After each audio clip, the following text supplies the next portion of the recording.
morning. Today is Tuesday. What a beautiful day it is, and the beautiful dreams for Malawians. Free education is possible from primary to secondary schools. Others are asking, what about boarding schools?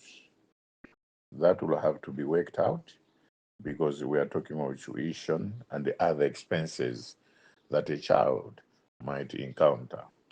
So, about the boarding, the operations of the free education in Malawi would work out a solution to that effect. Others were asking. Lero ndikufuna ndinene ngati movement ya Make Malawi Great Again.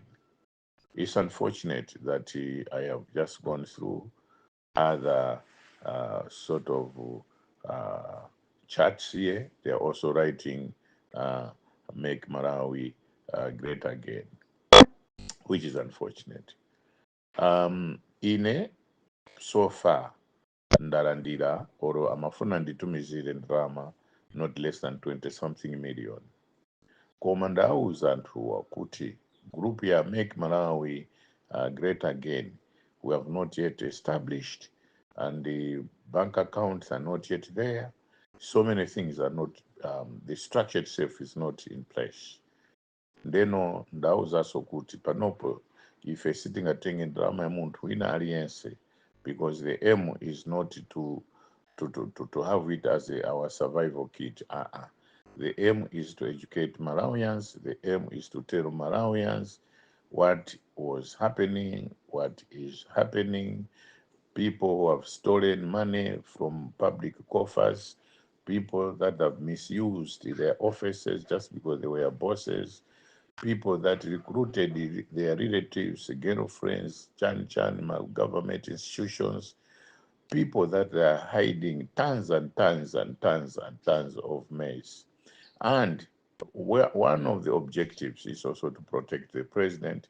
We want the president to operate or lead freely without any hindrance or any interruption from anybody here in the country. Then so tukufuna kuti future democracy ipitilire. People should be able to take criticisms. People should be able to appreciate when somebody is saying this is wrong. Koma a culture of impunity sikufunika in a multi-party democracy. And the parties must respect each and every individual, no matter how popular that party may be. Koma zichita kulemekeza munthu aliyense chifukwa munthu uyo.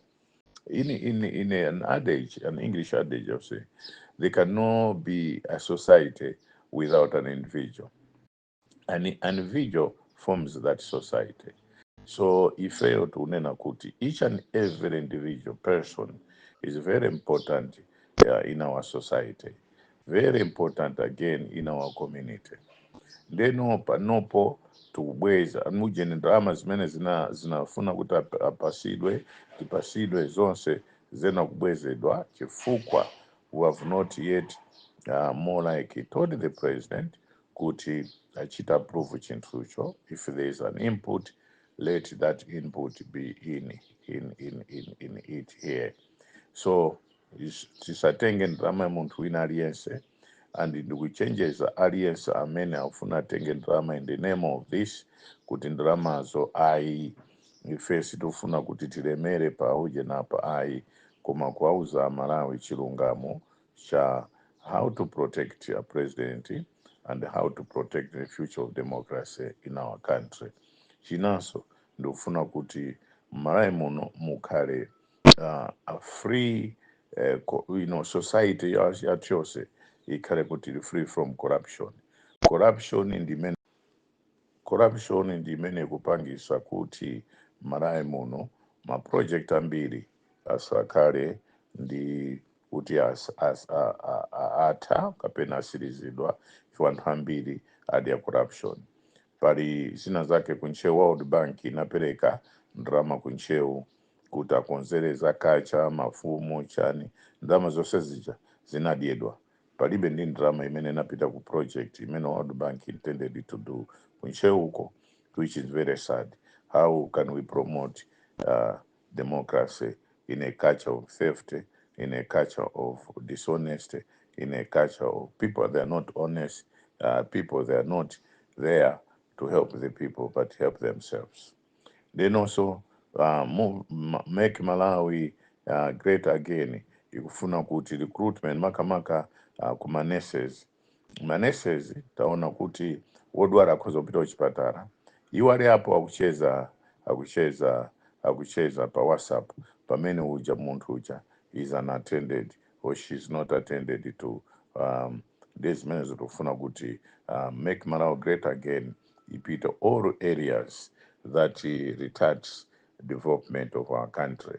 And so aziphunzisi ana akapita kusukulu mpeza ali pama WhatsApp ali busy iwo sakulabadira kuti ana kutani yayi ana ena mavulala koma iwo akuti akufuna ntchito boma liziwalipira ndi boma silingalipire such people pamene iwo ali pama WhatsApp mmalo moti agwire ntchito imene analembedwera. Zinanso zauti mukamayendesa magalimoto mpeza pa road block apolisi onse ali busy pa WhatsApp mmalo moti athandize anthu oyenda pa msewu pali road block you are busy mukhoza kuyimapo you are busy kaye pa WhatsApp amanyamuka mmene akufunira kubwera kuzayamba either kusegura or whatever that they were looking for atakhala pa WhatsApp more than 10 minutes iwo kuyembekeza pamenepo zimene zotofuna kuti zithe. That's a culture of impunity and we don't want that culture. Tufuna so uchite kuti ma ministries ena ndisanapite kaye ku minister ku Eskom last week Peter ali pampando mabosses akumeneko anayamba kulemba ma engineers kuchita backdate ma engineers kulembedwa last week koma engineers wakuchita backdate kuti analembedwa ngati mu June amalandiridwa Monday yatai koma akukhala ngati ali ma promotions pompo anthu angolembedwa kumene ma promotions pompo backdating that zonse zitofuna kuti bungwe ngati menero or anti-corruption bureau ngakafufuze kumeneko and information tuchita so share nda police fiscal police ndi police kuti azimva tizikhala nawo limodzi. Any information that we have we should be able to give it to them as well and the proof of that particular information and whatever that is there. Then also tinamvaso kuti kunifa anthu akupita secretly ukachosa mafairo koma anthu anauza kuti musagwire ntchito aukachosa mafairo zonse zija akuti abise information imene kumene sakuza kuti tinatenga kale zonse zija tili nazo angovutika chifukwa sangafute zimene tinachita transfer zimene tili nazo makompyuta mwathu mafoni mwathu angovutisa kayaocha mafairo onse we have everything that is supposed to be done.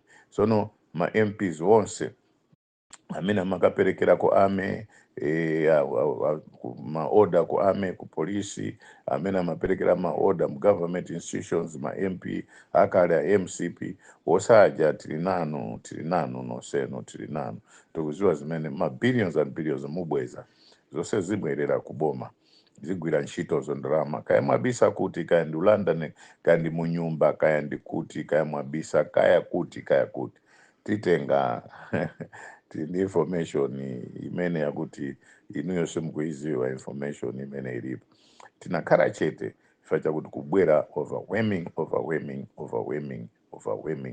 ine sinaziwa kuti Malawi are so patriotic like this kwabwera information that I never thought these things are taking place or they took place in Malawi. No.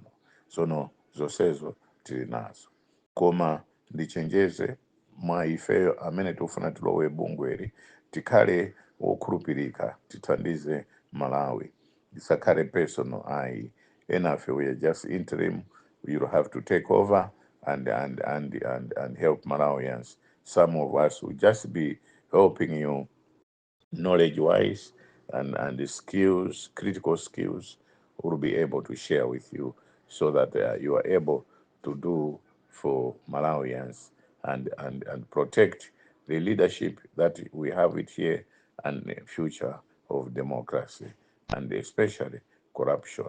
Kuti corruption ite Malawi muno. Iso ndi information kuti ndi tuzoona makuluakulu timasewera kwambiri m'Malawi muno. Even institutions of higher learning, tertiary institutions of higher learning, ndithu kumapereka madegrees kapena kupereka chani ndisiye za madegrees koma kumalembaso anthu ndithu through corruption. Anthu ena, they are not supposed to be there, but they are there through kuziwana or mwana wa ndani wa chibale. Let us make these institutions pure, these institutions that they should be there for the sake of national development in the country, because an investment in education is an investment in national development. Then also paliso zina zimene panopo sininganene koma tili nazo zimene Malawi zazizimuka pasogolo kuti zimene zimapangika. A president anena kuti he's not a president of a certain tribe, no. He's a president of all Malawians, of all regions, of all tribes. Why anena zimene? Because he was overwhelmingly voted by all Malawians, all tribes in the country. There was no Chewa, there was no Yao, there was no Ngoni Msena, there was no Tonga, there was no Ngonde, there was no Mlambia, there's no Tumbuka. We were all on the line to vote for the president. And that's quite encouraging if we see the president being above political board and tell Malawians that he loves them all. That is very welcome news, and that is very welcome speech, and that speech was received all over and world over. Anthu ayamikira kwambiri speech imene ananena Professor Arthur Peter Mutharika. Ndiye ndikamanena kwa anthu kuti he is the greatest, anthu ena amati Kalua mukuonjezera. No, you're looking at the activities of a person, activities and good deeds. Zimene amapanga munthu manena kuti this is great.